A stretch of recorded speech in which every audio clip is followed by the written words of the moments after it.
It was a Friday night in Enugu, the kind of night where the stars seemed to whisper secrets, and danger lurked in shadows you wouldn't think to glance at twice. Emeka, the Prince of Charm, was at Mama Nkechi's bar again, holding court as always. Women laughed too loudly at his jokes and leaned too close when he spoke. You see, Emeka was no ordinary man. He was a chronic womanizer, the type who would walk into a room and make every woman forget their names. But that night, the hunter became the hunted. I was there, seated at my usual corner table, sipping my drink and watching him with his magic. That's when she walked in, Amaka.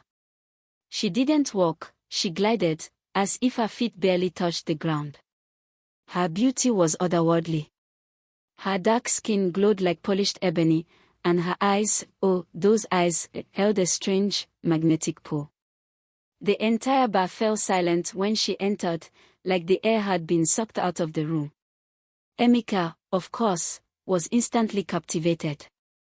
"No, who is that?" he whispered to me, his voice tinged with awe. "Be careful, Emeka," I warned, my instinct screaming that this woman was trouble. "Not every beauty is safe to admire." He chuckled, brushing me off. "Relax, Ekachukwu. This one is mine." He approached her, his swagger confident. "Good evening, beautiful. My name is Emeka, but you can call me yours." She smiled, a slow, knowing smile that sent a chill down my spine. "Is that so?" Her voice was like honey laced with poison. "Can you handle what you're asking for?" Emeka laughed, his arrogance shining through. "Try me." That night, they left together, and for the first time, I felt genuine unease. A few weeks later, Emeka invited me to his apartment. He was a changed man, obsessed, consumed. Amaka had him under her spell. "You need to meet her properly, Ekachukwu," he said, his eyes distant. "She's not like the others. She's special." When I arrived, Amaka greeted me with a smile that didn't quite reach her eyes. Her beauty was almost too perfect, unnerving even.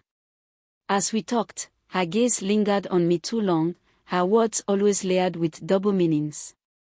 "Take care of your friend, Ekachukwu," she said at one point, her voice dripping with something I couldn't place.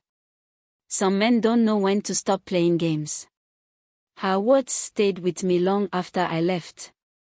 Then, the call came. It was 3 a.m., and Emeka's voice was frantic, barely coherent. "Ekachukwu. Come now. She's not human." I raced to his apartment, my heart pounding. When I got there, the door was ajar, and the air inside was thick with a strange, musky scent. "Emeka." I called out, but the only response was the sound of something slithering. I found him huddled in a corner of his bedroom, clutching a Bible and shaking like a leaf. "She's a snake," he whispered, his voice barely audible. I saw her change. I didn't believe him at first. "What are you talking about?" "Change how?" "Her skin," he screamed, pointing at the bed. "She shed her skin right there. Her legs, they turned into a tail, and her eyes, they glowed like fire." I turned to the bed, and my blood ran cold. The sheets were covered in iridescent scales, and the air was filled with a faint hissing sound. "Where is she now?" I asked, my voice trembling. "She disappeared," he stammered. "She said she'd be back, to finish what she started." The next night, I stayed with Emeka, both of us too scared to sleep. At around midnight, the temperature in the room dropped suddenly.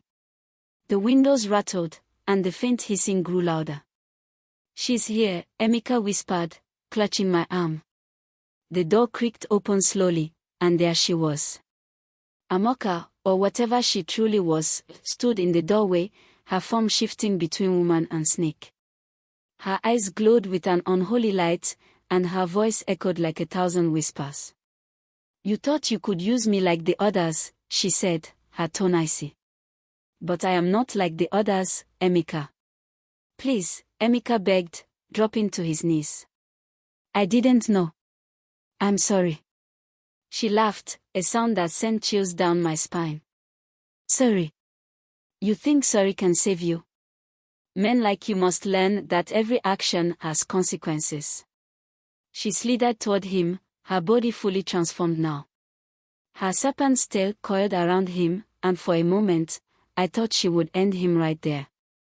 But instead, she leaned close and whispered something in his ear. Then, as quickly as she had appeared, she was gone, leaving behind nothing but the faint scent of musk and the scales on the floor. Emeka was never the same after that night. He stopped chasing women, stopped going to bars, and became a shadow of his former self. He never told me what Amaka whispered to him, but sometimes, late at night, he would wake up screaming, clutching at his neck. And sometimes, when the air was still and the night was quiet, we'd both hear it, the faint sound of hissing, a reminder that some lessons are learned the hard way.